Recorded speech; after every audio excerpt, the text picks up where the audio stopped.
नमस्कार विद्यार्थ्यांनो, आजच्या या व्हिडिओमध्ये तुम्हा सर्वांचे मनापासून सहर्ष स्वागत करीत आहे। आजच्या या व्हिडिओमध्ये टोटल 50 क्वेश्चन घेऊन आलेलो आहे। या 50 क्वेश्चन पैकी तुमचा स्कोर किती होते हे तुम्ही चेक करा। प्रत्येक प्रश्नाचं उत्तर कमेंट मध्ये देण्याचा प्रयत्न करा आणि स्वतःचा स्कोर चेक करा। तर बघा, पहिला प्रश्न आहे, राष्ट्रीय बाल हक्क संरक्षण आयोग अधिनियम 2005 मधील कोणत्या कलमामध्ये बाल न्यायालयाची तरतूद करण्यात आली? तर बघा, राष्ट्रीय बाल हक्क संरक्षण आयोग अधिनियम 2005 मधील कलम 25 मध्ये बाल न्यायालयाची तरतूद करण्यात आली। किती? कलम 25 मध्ये। सेकंड क्वेश्चन आहे, राष्ट्रीय बाल हक्क संरक्षण आयोगातील अध्यक्ष व सदस्य यांची मुदत पद धारण केल्यापासून रिकामी जागा वर्ष असते। इथे रिकामी जागा होती, किती वर्ष असते? तर बघा, याचा आन्सर आहे 3 वर्ष। राष्ट्रीय बाल हक्क संरक्षण आयोगातील अध्यक्ष व सदस्य यांची मुदत पद धारण केल्यापासून 3 वर्षासाठी असते। थर्ड क्वेश्चन आहे, राष्ट्रीय बाल हक्क संरक्षण आयोगाच्या अध्यक्षांना वयाची अट रिकामी जागा वर्ष पूर्ण केल्यानंतर पद धारण करता येते। म्हणजे काय म्हणत आहे, राष्ट्रीय बाल हक्क संरक्षण आयोगाच्या अध्यक्षांची वयाची अट जास्तीत जास्त किती असते? तर ते असते अध्यक्षाची 65 वर्ष आणि सदस्याची 60 वर्ष। अध्यक्ष 65 आणि सदस्य 60। नेक्स्ट क्वेश्चन बघा, राष्ट्रीय बाल हक्क संरक्षण आयोगाच्या सदस्यांना वयाची अट रिकामी जागा वर्ष पूर्ण केल्यानंतर पद धारण करता येत नाही। तर किती? सदस्यांना 60 वर्ष आणि अध्यक्षांना 65 वर्ष। ठीक आहे। क्वेश्चन नंबर 5 आहे हा, राष्ट्रीय बाल हक्क संरक्षण आयोगाची कार्य ओळखा। तर बघा, राष्ट्रीय बाल हक्क संरक्षण आयोगाची कार्य आहे बाल हक्कांच्या उल्लंघनाची चौकशी करणे, बाल हक्काच्या क्षेत्रात संशोधन करणे, हे सुद्धा आहे बाल हक्काबाबत जागृती निर्माण करणे। म्हणजेच वरीलपैकी सर्व राष्ट्रीय बाल हक्क संरक्षण आयोगाची कार्य वरीलपैकी सर्व आहे। थोडं फास्ट घेण्याचा प्रयत्न करतो, कमी वेळात जास्त प्रश्न झाले पाहिजे। राष्ट्रीय बाल हक्क संरक्षण हे तर झालं। क्वेश्चन नंबर 6 आहे, राष्ट्रीय बाल हक्क संरक्षण आयोगाला बाल हक्काच्या उल्लंघनाची चौकशी करण्यासाठी खालीलपैकी कोणते अधिकार आहेत? तर बघा, याचा आन्सर आहे साक्षीदारांना उपस्थित राहण्यासाठी समन्स काढणे, तसेच कोणत्याही न्यायालयाकडून कोणत्याही शासकीय अभिलेखाची मागणी करणे, तसेच साक्षीदारांची तपासणी करण्यासाठी आदेश काढणे। म्हणजेच वरीलपैकी सर्व राष्ट्रीय बाल हक्क संरक्षण आयोगाला बाल हक्काच्या उल्लंघनाची चौकशी करण्यासाठी खालीलपैकी सर्व अधिकार आहेत। क्वेश्चन नंबर 7 आहे, राष्ट्रीय बाल हक्क संरक्षण आयोगाला बाल हक्काच्या उल्लंघनाची चौकशी करण्यासाठी न्यायालयाचे अधिकार आहेत। तर चला सांगा। तर बघा, राष्ट्रीय बाल हक्क संरक्षण आयोगाला बाल हक्काच्या उल्लंघनाची चौकशी करण्यासाठी दिवाणी न्यायालयाचे अधिकार आहे। कोणत्या न्यायालयाचे? दिवाणी। क्वेश्चन नंबर 8 आहे, भारतामध्ये राष्ट्रीय बाल हक्क संरक्षण आयोगाची स्थापना केव्हा करण्यात आली? तर बघा, याचा आन्सर आहे 5 मार्च 2007 ला भारतामध्ये राष्ट्रीय बाल हक्क संरक्षण आयोगाची स्थापना 5 मार्च 2007 ला करण्यात आली। क्वेश्चन नंबर 9 आहे, राष्ट्रीय बाल हक्क संरक्षण आयोगाचे पहिले अध्यक्ष कोण होते? तर बघा, राष्ट्रीय बाल हक्क संरक्षण आयोगाचे पहिले अध्यक्ष डॉक्टर शांता सिन्हा होत्या। कोण होत्या? डॉक्टर शांता सिन्हा। अतिशय महत्वाचा प्रश्न आहे, सर्वच प्रश्न अतिशय महत्वाचे आहेत। सर्व प्रश्न कव्हर करून जा आणि प्रश्नाचे उत्तर कमेंट मध्ये देण्याचा प्रयत्न करा। तुम्हाला किती स्कोर होते शेवटी मला सांगा। बाल व किशोरवयीन कामगार प्रतिबंध आणि विनियमन अधिनियम 1986 नुसार बालक म्हणजे काय? तर बघा, 18 वर्षे पूर्ण झालेली व्यक्ती। बाल व किशोरवयीन कामगार प्रतिबंध विनिमय अधिनियम 1986 नुसार बालक म्हणजे 8 वर्ष पूर्ण न झालेली व्यक्ती। 18 वर्ष पूर्ण न झालेली व्यक्ती म्हणजे बालक। क्वेश्चन नंबर 11 आहे, बालकांचा मोफत व सक्तीचा शिक्षणाचा हक्क अधिनियम 2000 च्या कलम 2 नुसार बालक म्हणजे काय? तर बघा, 6 ते 14 वर्ष वयोगटातील मुलगा किंवा मुलगी, 6 ते 14 वर्ष वयोगटातील मुलगा किंवा मुलगी म्हणजे बालकांच्या मोफत व सक्तीच्या शिक्षणाचा हक्क अधिनियम 2009 च्या कलम 2 नुसार बालक आहे। क्वेश्चन नंबर 12 आहे, खालीलपैकी कोणते कलम लैंगिक गुन्ह्यापासून बालकांचे संरक्षण अधिनियम 2012 अंतर्गत दंडाधिकाऱ्याचे मुलाचे जबाब नोंदवण्याची संबंधित आहे? तर सांगा. तर बघा, वरीलपैकी कोणतेही कलम नाही आहे. काय आहे? वरीलपैकी एकही कलम नाही आहे. तर याचं कोणतं कलम येईल? तर ते तुम्ही मला कमेंट मध्ये सांगा. ह्या प्रश्नाचं उत्तर ऑलरेडी मी आधीच्या व्हिडिओमध्ये घेतलेलं आहे, म्हणून त्याचं आन्सर तुम्ही मला कमेंट मध्ये सांगा. लैंगिक अपराधापासून मुलांचे संरक्षण अधिनियम 2012 केव्हा अंमलात आला? तर बघा, याचा आन्सर आहे 14 नोव्हेंबर 2012 ला. लैंगिक अपराधापासून मुलांचे संरक्षण अधिनियम 2012 हा 14 नोव्हेंबर 2012 ला अंमलात आला. विद्यार्थ्यांनो, तुम्हाला व्हिडिओ आवडत असेल तर व्हिडिओला लाईक करा आणि चॅनलवर नवीन असाल तर चॅनलला सबस्क्राईब सुद्धा करा. तसेच आपला टेलिग्राम आणि व्हॉट्सअप ग्रुप सुद्धा जॉईन करून घ्या. तेथे सर्व महत्त्वाचे अपडेट्स तुम्हाला वेळोवेळी मिळत राहील. आणि तुम्ही हा व्हिडिओ कुठल्या जिल्ह्यातून बघत आहे हे मला कमेंट मध्ये सांगा. आणि तुमची एक्झाम कधी आहे हे सुद्धा मला कमेंट मध्ये सांगा, जेणेकरून मला माहित पडेल माझे विद्यार्थी माझा व्हिडिओ कुठल्या कुठल्या जिल्ह्यातून बघतात आणि त्यांची एक्झाम कधी आहे. तर क्वेश्चन नंबर 14 आहे, लैंगिक अपराधापासून मुलांचे संरक्षण अधिनियम 2012 बाबत विचार करा. तर बघा, या अधिनियमात एकूण 8 प्रकरणे आहेत. चुकीचं आहे. या अधिनियमात एकूण 46 कलमे आहेत. लैंगिक अपराधापासून मुलांचे संरक्षण अधिनियम 2012 या अधिनियमात एकूण 46 कलमे आहेत. किती आहे? एकूण 46 कलमे. तर काय येईल? फक्त बी बरोबर. लक्षात ठेवा.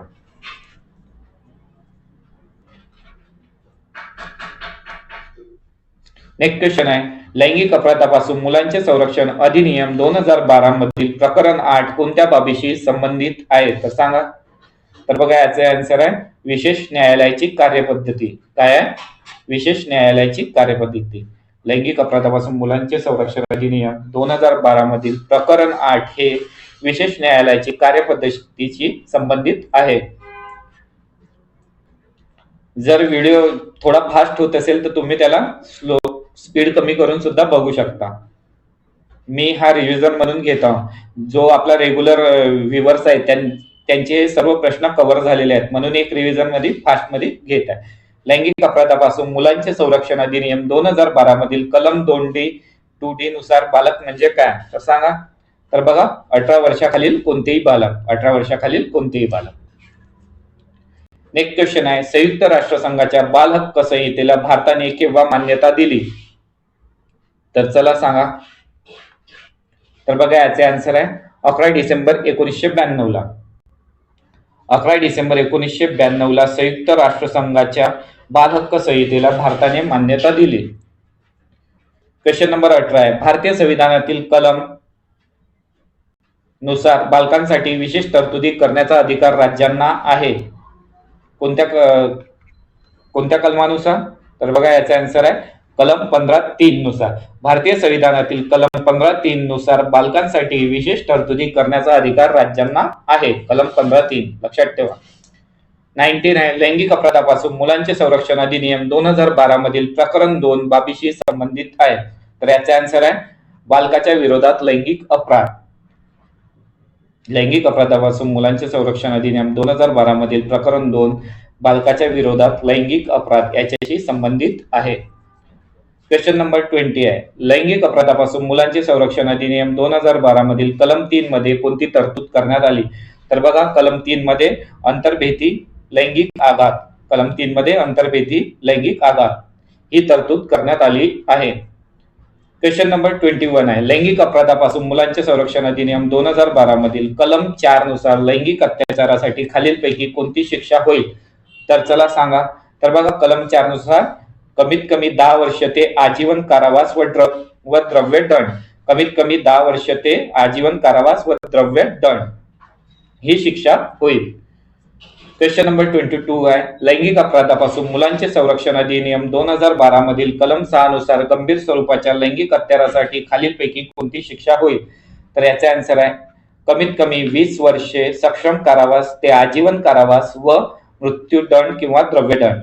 कलम 6 नुसार कोणती शिक्षा होईल? कमीत कमी 20 वर्षे सक्षम कारावास ते आजीवन कारावास व द्रव्यदंड किंवा मृत्यूदंड. ठीक आहे.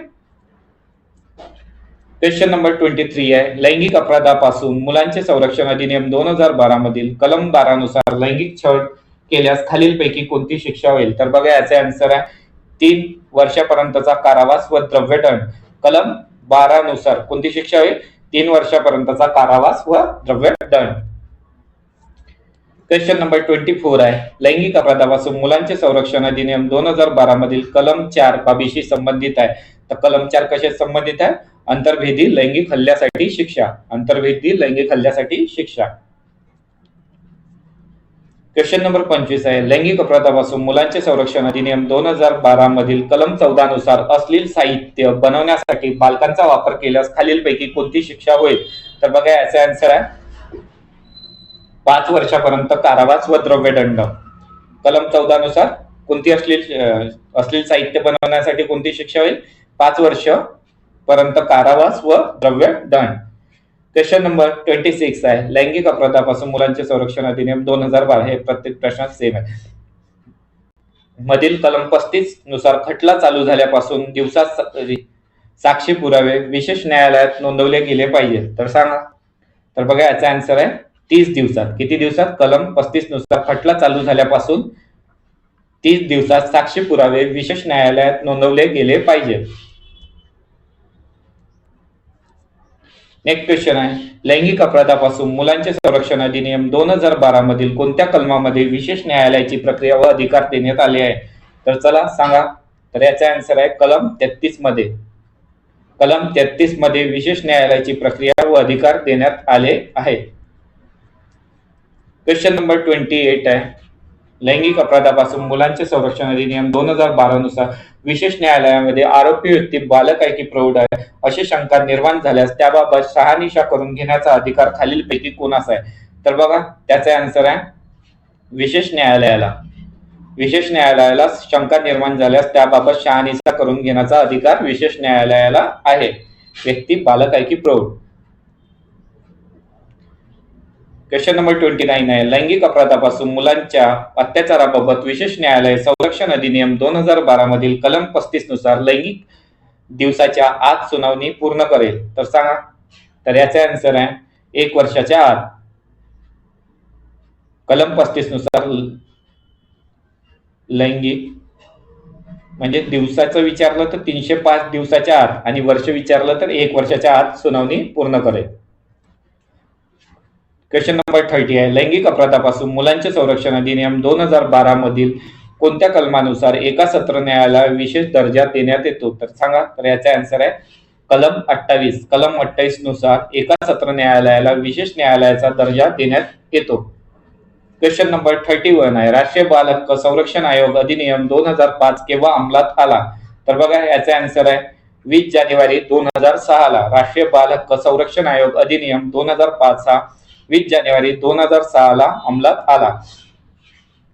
क्वेश्चन नंबर 32 आहे,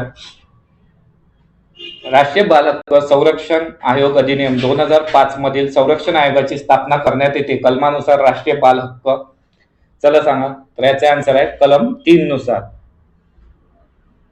कलम 3 नुसार राष्ट्रीय बाल हक्क संरक्षण आयोगाची स्थापना करण्यात येते. थोडं प्रिंटिंग मिस्टेक जास्तच केली आहे. ठीक, थोडं लक्ष ठेवा. तुम्हाला समजत आहे ना? राष्ट्रीय बाल हक्क संरक्षण अधिनियम 2005 मध्ये एकूण किती कलमे आहेत? तर बघा याचा आन्सर आहे 37. राष्ट्रीय बाल हक्क संरक्षण आयोग अधिनियम 2005 मध्ये एकूण 37 कलमे आहेत. क्वेश्चन नंबर 34 आहे, राष्ट्रीय बाल हक्क संरक्षण आयोग अधिनियम 2005 मधील कलमानुसार राज्य बाल हक्क संरक्षण आयोगाची स्थापना करण्यात येते. तर याचा आन्सर आहे कलम 17 नुसार. कलम 17 नुसार राज्य बाल हक्क संरक्षण आयोगाची स्थापना करण्यात येते. क्वेश्चन नंबर 35 आहे, राष्ट्रीय बाल हक्क संरक्षण आयोग अधिनियम 2005 मधील प्रकरणामध्ये आयोगाची कार्य व अधिकार देण्यात आले आहेत. तर चला सांगा. तर याचा आन्सर आहे कलम 3. कलम 3. कलम 3 मध्ये आयोगाची कार्य व अधिकार देण्यात आले आहेत. क्वेश्चन नंबर 36 आहे, राष्ट्रीय बाल हक्क संरक्षण आयोग अधिनियम 2005 मध्ये एकूण किती प्रकरणे आहेत? तर बघा याचा आन्सर आहे 7. राष्ट्रीय बाल हक्क संरक्षण आयोग अधिनियम 2005 मध्ये एकूण 7 प्रकरणे आहेत. 37 राष्ट्रीय बाल हक्क संरक्षण आयोग अधिनियम 2005 मधील कोणत्या प्रकरणामध्ये बाल न्यायालयाची तरतूद करण्यात आली? तर बघा, बाल न्यायाची तरतूद ही प्रकरण 5 मध्ये करण्यात आली. प्रकरण 5 मध्ये बाल न्यायालयाची तरतूद करण्यात आली. क्वेश्चन नंबर 38 आहे, राष्ट्रीय बाल हक्क संरक्षण आयोग अधिनियम 2005 मधील बाल न्यायालयामध्ये विशेष सरकारी वकील म्हणून नियुक्ती करण्यासाठी त्याने किती वर्ष वकील म्हणून कार्य करणे गरजेचे असते? तर बघा, याचे आन्सर आहे 7 वर्ष. राष्ट्रीय बाल हक्क संरक्षण आयोग अधिनियम 2005 मधील बाल न्यायालयामध्ये विशेष सरकारी वकील म्हणून नियुक्ती करण्यासाठी त्याने कमीत कमी 7 वर्षे वकील म्हणून कार्य करणे गरजेचे असते. बाल व किशोरवयीन कामगार प्रतिबंध आणि विनियम अधिनियम 1986 नुसार किशोरवयीन बालक म्हणजे काय? तर बघा, बाल व किशोरवयीन कामगार प्रतिबंध आणि विनियमन अधिनियम 1986 नुसार किशोरवयीन बालक म्हणजे 14 ते 18 वर्ष दरम्यानची व्यक्ती. 14 ते 18 वर्ष दरम्यानची व्यक्ती. क्वेश्चन नंबर 40 आहे, बाल व किशोरवयीन कामगार प्रतिबंध आणि विनियमन अधिनियम 1986 मधील कलम 3 मध्ये कोणाची तरतूद करण्यात आली? तर बघा, कोणत्याही व्यवसायात व प्रक्रियेत बालकांना नोकरीवर ठेवण्यास प्रतिबंध. कोणत्याही कलम 3 मध्ये कोणत्याही व्यवसायात व प्रक्रियेत बालकांना नोकरीवर ठेवण्यास प्रतिबंध ही तरतूद करण्यात आली. बघा विद्यार्थ्यांना, खूप कमी वेळात 40 क्वेश्चन घेतले. आता फक्त 10 क्वेश्चन शिल्लक आहेत. बाल व किशोरवयीन कामगार प्रतिबंध आणि विनियमन अधिनियम 1986 मधील कलम 3A मध्ये कोणाची तरतूद करण्यात आली आहे? तर बघा, याचा आन्सर आहे किशोरवयीन बालकाला विशिष्ट प्रकारच्या धोकादायक कामामध्ये काम करण्यास प्रतिबंध आहे. बाल व किशोरवयीन कामगार प्रतिबंध आणि विनियमन अधिनियम 1986 मधील कलम 3A मध्ये कशाची तरतूद करण्यात आली आहे? तर किशोरवयीन बालकाला विशिष्ट प्रकारच्या धोकादायक कामामध्ये काम करण्यास प्रतिबंध आहे. ही तरतूद करण्यात आली आहे. क्वेश्चन नंबर 42 आहे, बाल व किशोरवयीन कामगार प्रतिबंध आणि विनियमन अधिनियम 1986 मधील कलम 5 मध्ये कोणती तरतूद करण्यात आली? तर बघा, कलम 5 मध्ये तांत्रिक सल्लागार समिती. कलम 1986 मधील कलम 5 मध्ये तांत्रिक सल्लागार समिती ही तरतूद करण्यात आली. क्वेश्चन नंबर 43 आहे, बाल व किशोरवयीन कामगार प्रतिबंध आणि विनियमन अधिनियम 1986 मधील कलम 2 नुसार आठवडा याचा अर्थ काय आहे? तर बघा, कलम 2 नुसार आठवडा याचा अर्थ आहे मध्यरात्रीपासून सुरू होणारा 7 दिवसाचा कालावधी. मध्यरात्रीपासून सुरू होणारा 7 दिवसाचा कालावधी म्हणजे आठवडा, कलम 2 नुसार. क्वेश्चन नंबर 44 आहे, बाल व किशोरवयीन कामगार प्रतिबंध आणि विनियमन अधिनियम 1986 मधील कलम 3 नुसार कोणत्याही व्यवसायात व प्रक्रियेत बालकांना नोकरीवर ठेवण्यास प्रतिबंध असताना नोकरीवर ठेवेल त्यास खालीलपैकी कोणती शिक्षा होईल? तर बघा, तर त्यास कोणती शिक्षा होईल? तर त्यास कमीत कमी 6 महिने ते 2 वर्ष कारावास. कमीत कमी 6 महिने ते 2 वर्ष कारावास. तसेच 20,000 ते 50,000 रुपयापर्यंत द्रव्यदंड म्हणजेच ए आणि बी दोन्ही शिक्षा होईल. क्वेश्चन नंबर 45 आहे, बाल व किशोरवयीन कामगार प्रतिबंध आणि विनियमन अधिनियम 1986 मधील कलम 3A नुसार कोणत्याही व्यवसायात व प्रक्रियेत किशोरवयीन व्यक्तीला नोकरीवर ठेवण्यास प्रतिबंध असताना नोकरीवर ठेवील त्यास खालीलपैकी कोणती शिक्षा होईल? तर बघा, याचा आन्सर आहे कमीत कमी 6 महिने ते 2 वर्ष कारावास. तसेच 20,000 ते 50,000 रुपयापर्यंत द्रव्यदंड म्हणजेच ए आणि बी दोन्ही शिक्षा होईल. लक्षात ठेवा. क्वेश्चन नंबर 46 आहे, बाल व किशोरवयीन कामगार प्रतिबंध आणि विनियमन अधिनियम 1986 मधील कलम 3 व 3A च्या अपराधाबाबत एखाद्या व्यक्ती सिद्ध दोषी असेल त्याने नंतर तोच अपराध पुन्हा केल्यास खालीलपैकी कोणती शिक्षा होईल? एखाद्या व्यक्ती सिद्ध दोषी असेल आणि त्याने नंतर तोच अपराध केला तर त्याच्यावर कोणती शिक्षा होईल? तर कमीत कमी 1 वर्ष ते जास्तीत जास्त 3 वर्ष कारावास. कमीत कमी 1 वर्ष ते जास्तीत जास्त 3 वर्ष कारावास ही शिक्षा होईल. क्वेश्चन नंबर 47 आहे, बाल व किशोरवयीन कामगार प्रतिबंध आणि विनियमन अधिनियम 1986 मधील कलम 3 व 3A च्या अपराधाबाबत पालक सिद्ध दोषी असेल आणि त्यानंतर तोच अपराध पुन्हा केल्यास खालीलपैकी कोणत्या शिक्षा होईल? तर पालकाला कोणती होईल? पुन्हा तोच अपराध केला तर 10,000 रुपयापर्यंत द्रव्यदंड. 10,000 रुपयापर्यंत द्रव्यदंड. क्वेश्चन नंबर 48 आहे, बाल व किशोरवयीन कामगार प्रतिबंध आणि विनियमन अधिनियम 1986 मधील कलम 14B शी संबंधित आहे. तर बघा काय आहे, तर याचा आन्सर आहे बाल व किशोरवयीन बालकांसाठी कामगार पुनर्वसन निधी. बाल व किशोरवयीन बालकांसाठी कामगार पुनर्वसन निधी. क्वेश्चन नंबर 49 आहे, लक्षात ठेवा. बाल व किशोरवयीन कामगार प्रतिबंध आणि विनियमन अधिनियम 1986 मधील अनुसूचीमध्ये खालीलपैकी कोणते विषय आहेत? तर बघा याचा आन्सर आहे खाणी, ज्वलनशील पदार्थ किंवा स्फोटके हे सुद्धा आहे. घातक धोकादायक प्रक्रिया म्हणजे 3. कुठे आहे? वरीलपैकी सर्व विषय आहे. क्वेश्चन नंबर 50 आहे, बाल व किशोरवयीन कामगार प्रतिबंध आणि विनियमन अधिनियम 1986 मधील अपराधासंबंधी न्यायालयात फिर्याद खालीलपैकी कोण देऊ शकेल? तर बघा याचा आन्सर आहे कोणताही व्यक्ती, पोलीस अधिकारी किंवा निरीक्षक म्हणजेच वरीलपैकी सर्व अपराधासंबंधी न्यायालयात फिर्याद देऊ शकतो. जर विद्यार्थ्यांना तुम्हाला आजचे 50 प्रश्न खरंच आवडले असेल तर व्हिडिओला लाईक करा आणि चॅनलला नवीन असाल तर चॅनलला सबस्क्राईब सुद्धा करून घ्या. तसेच आपल्या टेलिग्राम आणि व्हॉट्सअप ग्रुप सुद्धा जॉईन करून घ्या. तिथे सर्व महत्वपूर्ण अपडेट तुम्हाला वेळोवेळी मिळत राहतील. आणि तुम्ही हा व्हिडिओ कुठल्या जिल्ह्यातून बघत आहे आणि तुमची एक्झाम कधी आहे हे मला कमेंटमध्ये सांगा, जेणेकरून मला माहित पडेल माझे विद्यार्थी माझा व्हिडिओ कुठल्या जिल्ह्यातून बघतात आणि त्यांची एक्झाम कधी येतात. आणि उद्याच्या एक्झामसाठी तुम्हा सर्वांना ऑल द बेस्ट. व्हिडिओ बघितल्याबद्दल तुम्हा सर्वांचे मनापासून धन्यवाद.